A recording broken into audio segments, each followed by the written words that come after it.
Halo semuanya, kembali lagi dengan gue Sisi dari Melon Branding dan selamat datang lagi di podcast Ngomongin Bisnis di mana kita selalu ngomongin branding, marketing, dan bisnis. Tentunya dengan cara yang santai dan insightful ya. Di episode kali ini kita akan bahas tentang cost of being cheap alias dampak negatif dari cara memasang harga yang terlalu murah. Banyak pebisnis berpikir kalau mereka kasih harga murah, mereka bisa menarik lebih banyak pelanggan. Tapi ternyata sebenarnya nggak juga ya. Karena strategi harga murah itu nggak selalu menguntungkan loh. Misalnya aja kalau kamu taruh harga yang terlalu murah, bahkan bisa merusak harga pasar, bahkan itu bisa merusak bisnis kamu sendiri. Nah, untuk itu kita bisa bahas lebih lanjut. Efek harga murah yang terhadap bisnis kamu ketika sebuah bisnis memilih strategi dengan harga yang murah, ada beberapa efek negatif yang seringkali nggak dipikirkan terlebih dahulu. Misalnya aja, pertama mengurangi persepsi nilai. Nilai yang terlalu murah bisa bikin produk atau jasa kamu terlihat kemurahan, sehingga konsumen kamu meragukan sama kualitasnya. Misalnya aja kayak dulu gue kejual jasa logo, kalau misalnya kita kasih harga murah dengan effort yang segitu banyaknya, malah orang mempertimbangkan apakah jangan-jangan logonya tidak akan sebagus itu. Yang selanjutnya ada margin keuntungan yang tipis.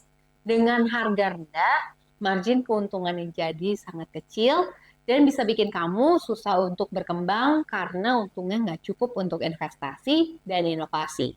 Yang ini memang merugikan para pebisnis ya. Tentunya kalau kalian mau invest ulang ke teknologi-teknologi terbaru. Selain itu, kita juga bisa merusak harga pasar.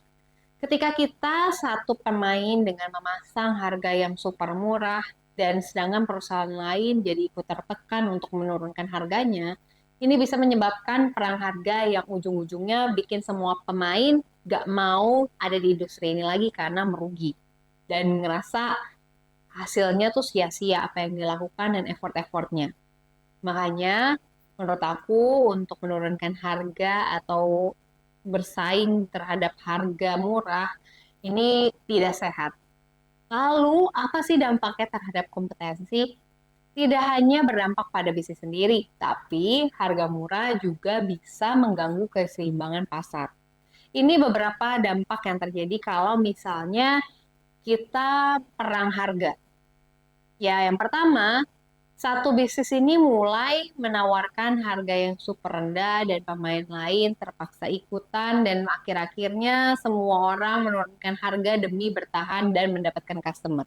Dan akhir-akhirnya semua orang merasa bisnis ini nggak worth it, capeknya doang dan nggak bisa berinovasi, nggak bisa muterin duit dan akhir-akhirnya mereka kemakan waktu sendiri dan kemakan kompetisi mereka sendiri karena menurunkan harga itu. Selain itu, ini juga dapat merusak ekosistem industri, di mana harga yang terlalu murah bisa bikin kompetisi nggak sehat lagi. Dan ini bisa ngerusak ekosistem industri karena pemain-pemain kecil nggak cukup ruang untuk bertahan. Ya, lagi-lagi ya ini soal cash flow teman-teman. Jadi kalau misalkan perusahaan memang sudah besar, kadang runaway mereka atau cash flow mereka nih untuk ngeluarin dengan promo-promo yang merugikan itu mereka lebih punya budgetnya lah. Jadi nggak boncos-boncos banget. Nah, konsumen bisa-bisa jadi nggak loyal nih cuman gara-gara mereka tertarik sementara ya karena harganya lagi murah. Dan ketika mereka dinaiki harganya ya mereka akan pergi begitu aja. Tidak akan loyal dan mudah pindah ke penjual lain atau kompetitor. Nah, jadi meskipun harga murah ini bisa kasih boost yang jangka pendek, tapi di jangka panjang ya sebenarnya ini enggak strategi yang bagus untuk dilakukan karena dapat menghancurkan pasar, bahkan bisa bikin bisnis kita tuh nggak sustainable. Terus gimana nih menentukan harga yang tepat? Karena dari tadi kan yang diberikannya dons, dons, dons terus ya. Nah, sebenarnya hal ini udah pernah gue bahas di monologi dari Malam Branding tentang gimana caranya menentukan harga. Mungkin kalian bisa belajar dari situ ya. Tapi mungkin aku di sini bisa bagiin beberapa tips yang agak berbeda dari sebelumnya, dari cara penentuan harga yang lebih ke teknikal, yang ini lebih ke pemahaman, di mana kita tahu nilai produk kita dan juga jasa yang kita tawarkan. Kita jangan takut untuk mematok harga sesuai dengan kualitas yang kita berikan. Kalau kita memang beneran pede dengan apa produk dan jasa kita, ya taruh aja harga yang selayaknya. Dan untuk target pasar yang jelas, kamu juga harus tahu audiens kamu tuh siapa, target audiens kamu tuh siapa, siapa yang beli, dan siapa yang jadi orang yang kamu targetkan. Misalnya, mulai dari orang yang menengah ke atas, menengah ke bawah, nah itu bisa menjadi penentuan harga juga. Dan jangan sampai kita terjebak di perang harga karena capek ya teman-teman. Jadi pastikan aja penentuan harga kita nggak ditentukan oleh orang lain, tapi berdasarkan memang yang kita sudah pertimbangkan sendiri. Poin-poinnya, ingat, cek monologi kita yang cara menentukan harga. Nah, kalau misalnya seperti itu udah terlanjur pasarnya rusak karena perang harga segala macam, sebenarnya cepat atau lambat pasar tersebut juga pasti akan tutup dengan sendirinya. Atau paling enggak ya nantinya semua berguguran, seleksi alam dan hanya bertahan orang-orang yang memang kuat di situ dan mereka akan balik lagi dengan harga normal.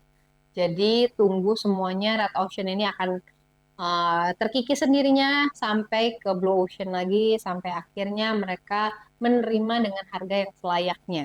Nah, kali ini kita udah bahas ya kenapa kita nggak boleh perang harga dan kenapa kita jangan terlalu murah.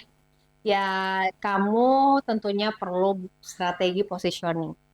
Jika kamu udah membuat strategi positioning, otomatis kamu bisa menentukan harga dan pola komunikasi kamu secara brand seperti apa.